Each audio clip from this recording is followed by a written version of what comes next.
Hello, everyone. I'm Janet Salmons, and I'm the Research Community Manager for Sage Method Space.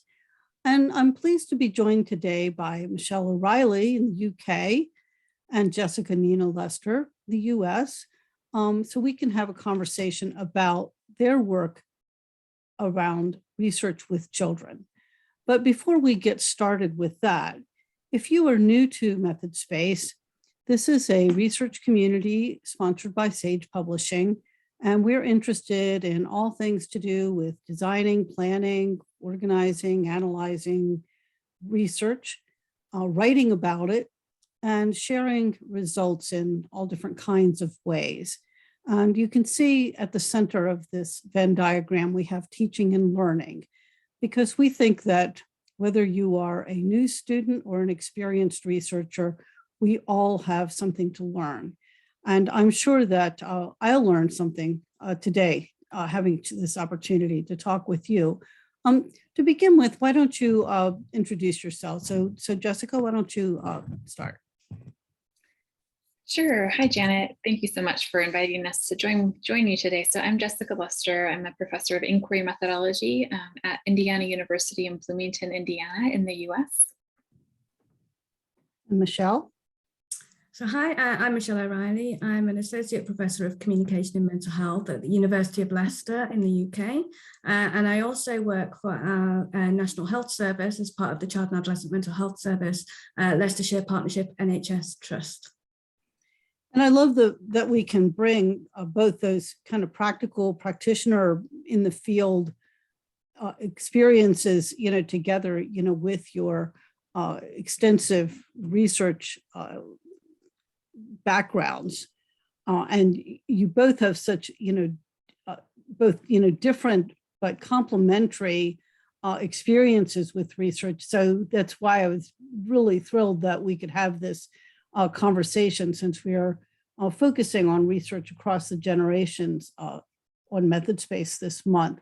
So I want to just start by kind of a broad question. I mean, children obviously come in all sizes, and the ways that we might research are going to be different depending on their age. So what methods do you suggest, or how would you differentiate methods that you would use for studying young children, say, under 10, or young teens, maybe under 15, versus older adolescents? And, how do you break down those age kind of categories, and what approaches, would you recommend? I guess, so I always think that, age is just one marker for children and young people.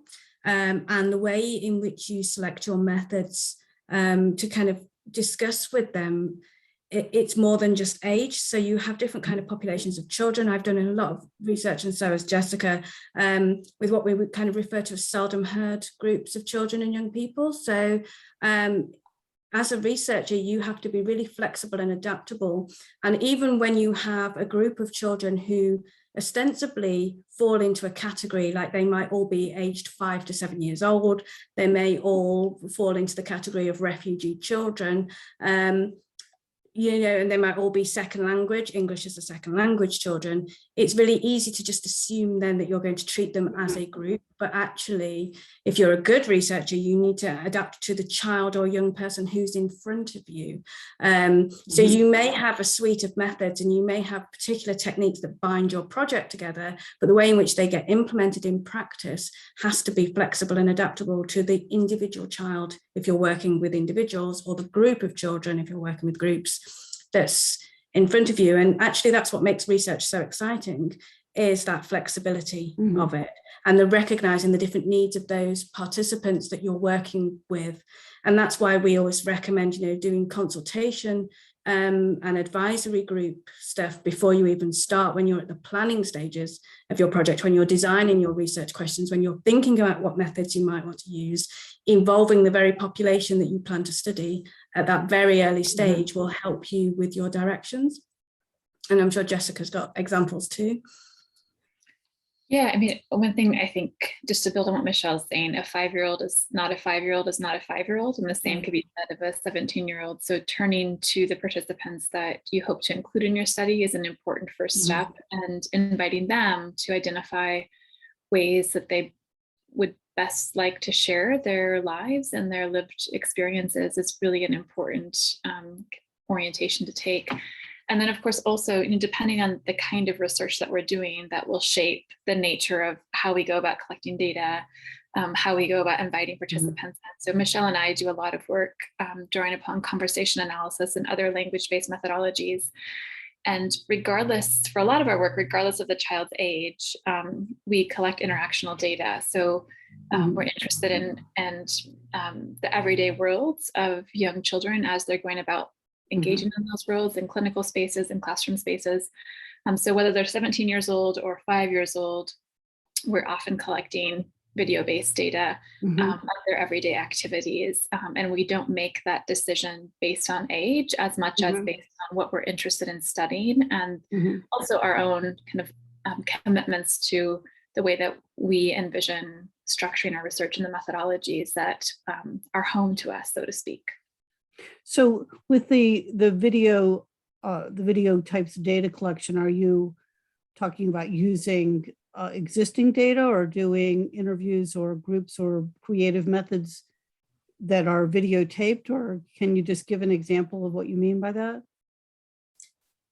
Yeah, so it's about collecting what conversation analysts call naturally occurring data. So it's not interviews or focus groups, whereby you, as a researcher, generate the data, you set up the research context, and you kind of speak with the children. Rather, for naturally occurring data, which is the preferred modality for CA, you record naturally occurring events. So it depends what you're interested in. So one of the data sets that Jessica and I are collaboratively working on at the moment, for example, is child mental health assessment data. So when parents feel that their child needs mental health support, they get a referral to a specialist clinical team, and the child is assessed. And that happens naturally. That's regardless of researcher influence or whatever. And with a huge amount of ethical protocols and various other safeguarding issues in place, we managed to secure consent to video record those assessments as they occur naturally in practice. So what you're capturing is real world events, and that is on video, and that then allows you to explore how that institutional business gets done in practice. And I think Jessica's got a good example of her current work as well. Yeah, so similarly, I actually am working with a secondary data set that another researcher collected of young children interacting in a clinical space at a hospital for children with cancer. And specifically, we're looking at the end-of-life conversations that involved young children, as well as their guardians, parents, caretakers, and their physicians. And so in those kinds of interactions, it's naturally occurring. And the kinds of data that's being collected is simply whatever is unfolding in that space. So that's just one example, given the kinds of questions that we're interested in and the kinds of research that we do. Of course, other folks that work with children might be interested in eliciting their experiences. And Michelle and I have both done work with that as well with young children. And of course, that often does involve creative methods, creative interviewing methods, inviting image-based representations of their experiences, drawings, perhaps even eliciting some photo voice as well in that process. But again, of course, it's complex and layered. It depends on the questions that you're asking, what you're interested in studying, and then being really responsive to the community at hand as well. Thank you for that. And we'll include some links to resources about those kinds of methods if our readers or our viewers are interested in learning more. It sounds like, maybe qualitative and mixed methods, or how would you categorize the approaches you're using? Entirely qualitative. Okay. Yes, entirely qualitative. Of course, there are ways to design, particularly with conversation analysis, there are ways to design it in a mixed methods way, depending on what you're interested in exploring, but it is a qualitative methodology. So you mentioned, in the examples that you gave, in a couple of those, parents, are involved. It would seem to me that, one of the questions our viewers might have, in thinking about especially younger children, what kind of roles do you see for parents and guardians, and what are some of the kinds of issues that arise, in terms of the involvement of parents, guardians, either, actually in the kind of research event, as you say, the kind of naturally occurring, event that you're recording, or if you're eliciting data, how they might be involved, or what some of the issues might be. Any tips that you have?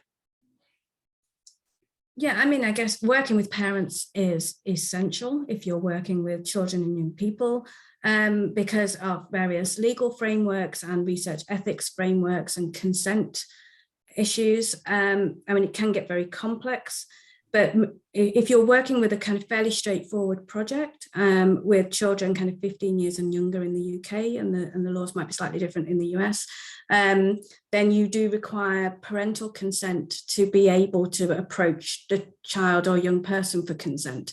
So you're always going to be kind of working with parents and educating them about what the research is about, what the project involves, what their role is in that project. And of course, it very much depends on the group of children or young people you're working with, because some more vulnerable groups of very young children may want their parent to sit with them. So in traditional interview studies, they might want the parent with them as a kind of source of security or comfort. And again, it's about responding to the child who's in front of you.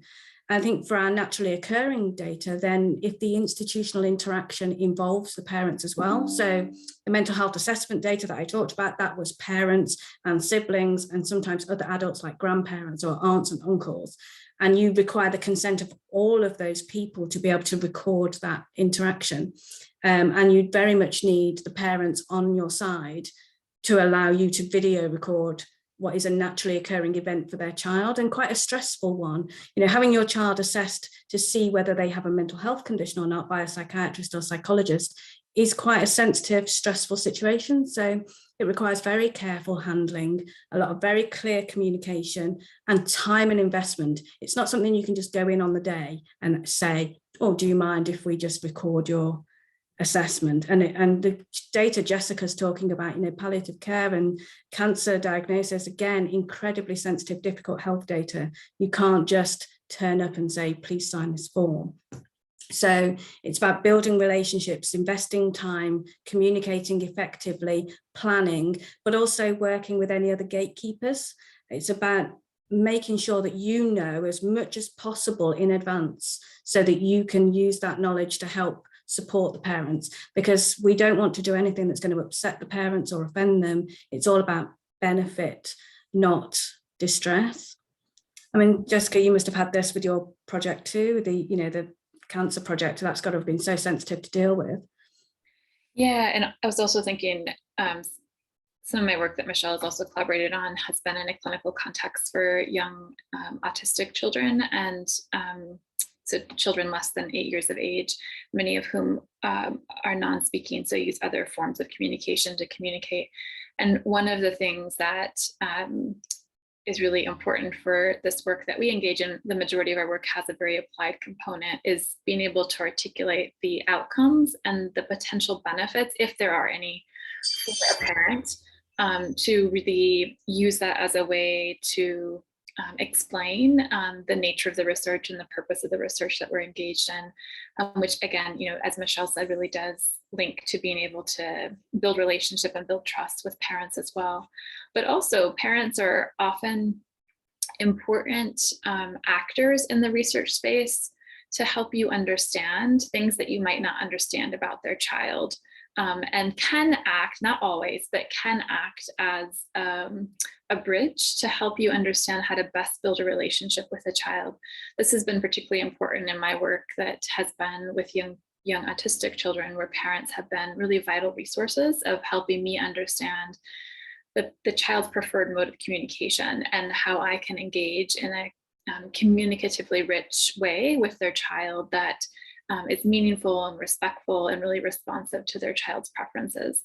So parents can at times really be important resources to the progressivity of the research process, and certainly we really believe should be oriented to as partners, research partners in the process, and much more than just the checkbox of yes, the parent has consented to their child participating in this study, but also a person that you turn back to as the analysis unfolds and as your research unfolds, to invite their perspective and potentially even invite their questions about the potential outcomes and impacts of the work. I think you've made some really important points that I want to just kind of underscore for our viewers. I mean, one is, in a way, as academics, we kind of have to be bilingual. I mean, we speak in a certain way and we write in a certain way when we're communicating with other researchers, and we've got to be able to cite our sources and put things into theoretical frameworks. But then we need to be able to succinctly, clearly describe what we're doing and why there's some value in it. Why is this important? Why should the parent feel good about participating in this? Because this is going to help other children and other parents, with this knowledge, will be, that they can contribute to. So, being able to kind of go both ways, I think, is really important, and is kind of its own skill set. And then I think, tied in with that, I've written a lot about, say, the informed part of informed consent, that I think, especially for new researchers, it's just kind of like, okay, just agree, because like I need to get these forms submitted, at a certain date, and like kind of, can we get on with this? Versus the process of truly informing someone so that they understand what it is you're trying to, it's particularly if you're eliciting, and a little bit different when you are using the naturally occurring data, but, so that the people understand what it is you're trying to learn from them, not just that they've said, yes, I've read all these forms and we know from everything about, online consent, to participate in social media or whatever. If anybody read those legal agreements, they would never agree to anything. So, but people have clicked, where's the signature place? Let me out of here. So, the value of really being able to explain your research clearly. And I think, you've made, the point how important that is with research with children. The other area I wanted to explore with you, especially knowing Jessica's work together with Trina Paulus, and in some of the online research work, and Michelle, the book that you're a part of that has to do with digital media and children and youth. If you would talk a little bit about, kind of, it seems to me there are two angles on this. One is, perhaps, studying, the ways that children and youth use technology, and, the other being, kind of the analysis of their participation online, to understand, what they're, talking about around, particular, issues that you might be studying. So tell us a little bit about, your thinking around, any of those issues that you'd like to share. Well, Jessica is definitely more of an expert than I am in using digital technology as a medium in research.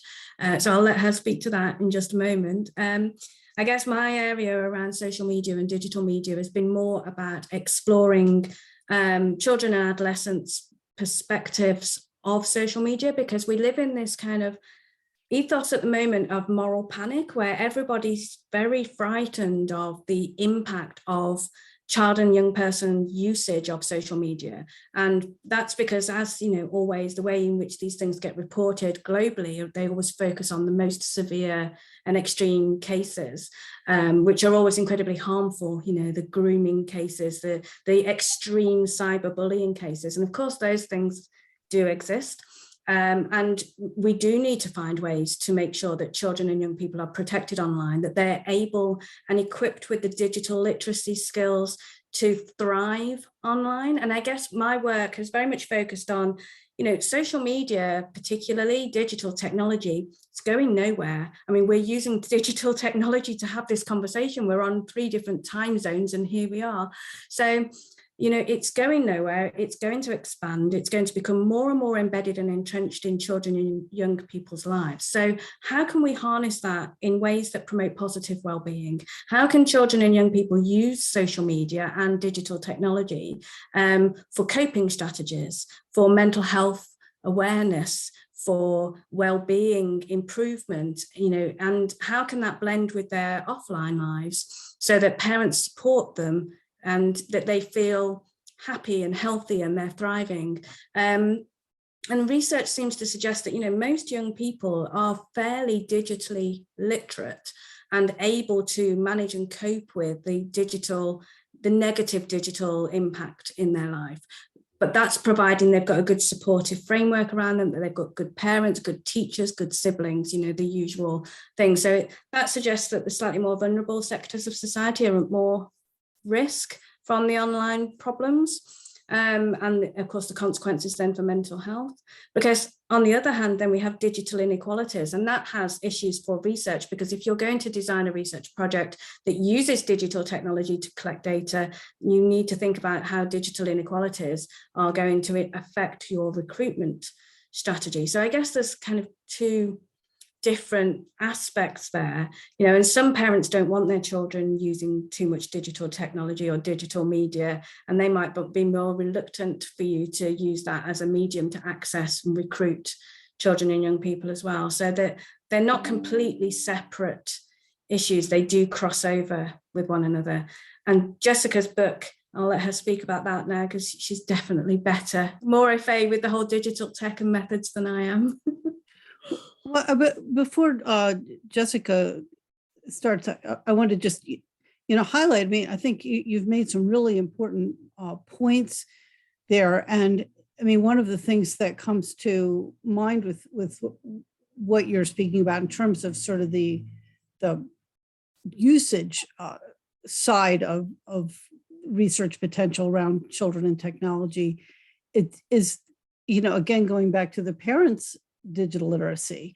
You know, if the parents either, you know, are unfamiliar, or maybe all they know is, you know, there's one social media platform they use, and they, you know, text message with their family members on their phones, but they don't really, you know, use the internet more broadly, or have a sense of either the, you know, places where kids can find, you know, these kind of more positive resources, you know, as well as, you know, what the risks might be, that, you know, those kids are much more vulnerable online. And, you know, so, you know, understanding some of those kinds of things might be, you know, kind of something to keep to understand, and hopefully, you know, help to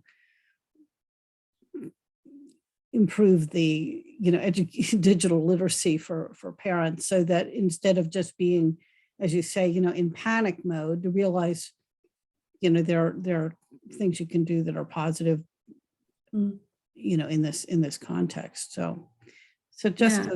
you know, or, you know, if you have anything more to say about that, and then Jessica. Just one quick thing before Jessica comes in, and that's to say, you know, that actually working collaboratively, parent and child together working collaboratively, is really useful. So the child's digital literacy might be more superior than the parents in some ways, because they're more exposed to it. They have lessons in school about it. Right. But the child could actually sit and work with the parent and teach them more, and actually fostering those familial relationships is really good for mental health anyway. And if that centers around, you know, empowering the child, that can be really useful for well-being. You know, it makes the child feel like they're teaching the parent something, and the parent can really learn from the child. And I think one of the things we advocate here in the UK is what we call a whole school approach.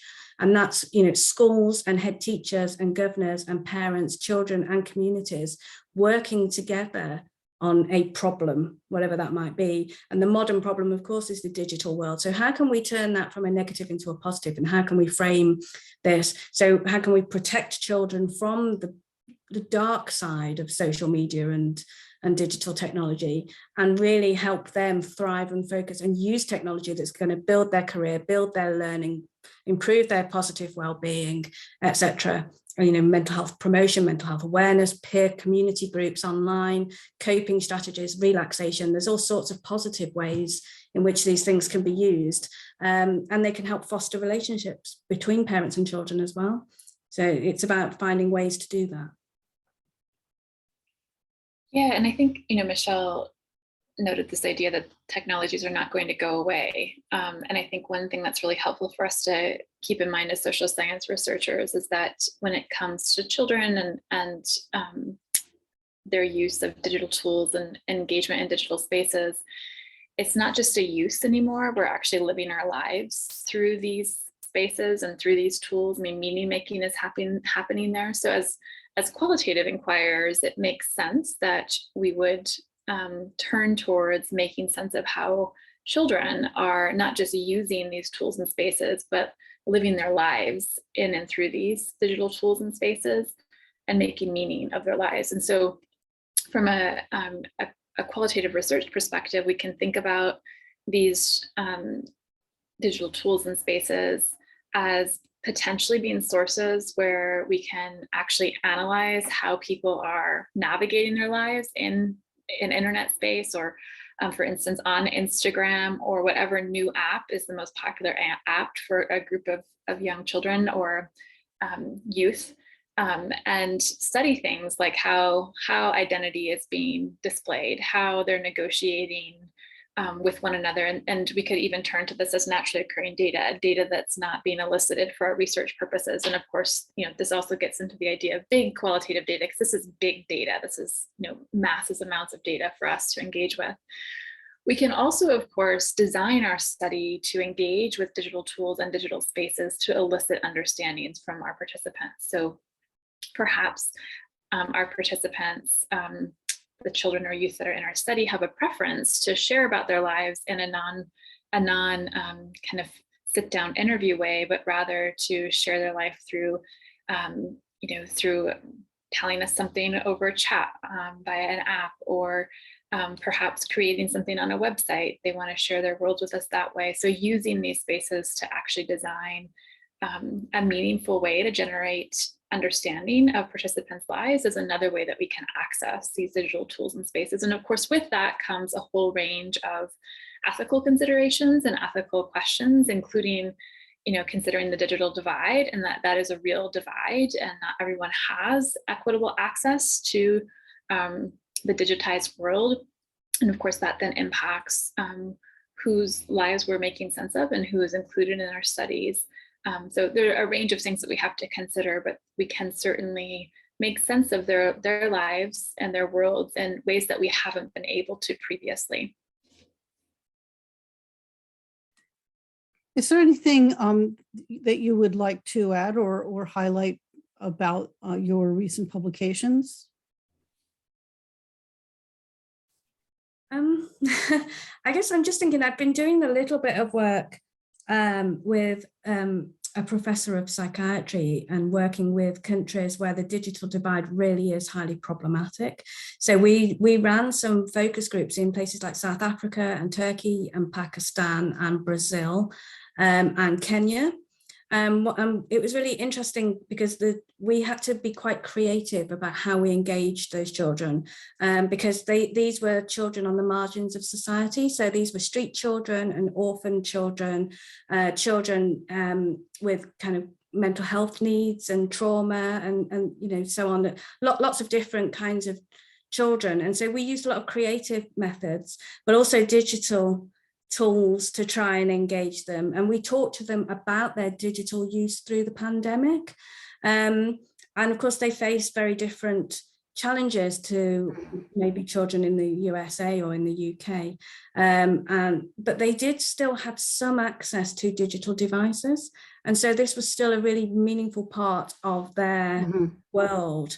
And although that access wasn't as easy as some of ours maybe, and a lot of children shared one device across a whole household or even a community, or they had to go and borrow a device to be able to use it. It was still very much part of their world. So I think there's a real growing trend. And I think what we were saying earlier about, it's not going away, it's just expanding and growing and reaching societies in all corners of the world. And we do need to be mindful about what that means for certain groups of children and young people. And I think there's a real research opportunity for qualitative inquiry on, exploring those children's worlds in a digital context and using digital tools to do it. So it is that kind of bi-directional thing. So yeah, I think we've got a long way to go. And I think research is quite far behind where digital technology is. So you just start doing some research and then the world moves on.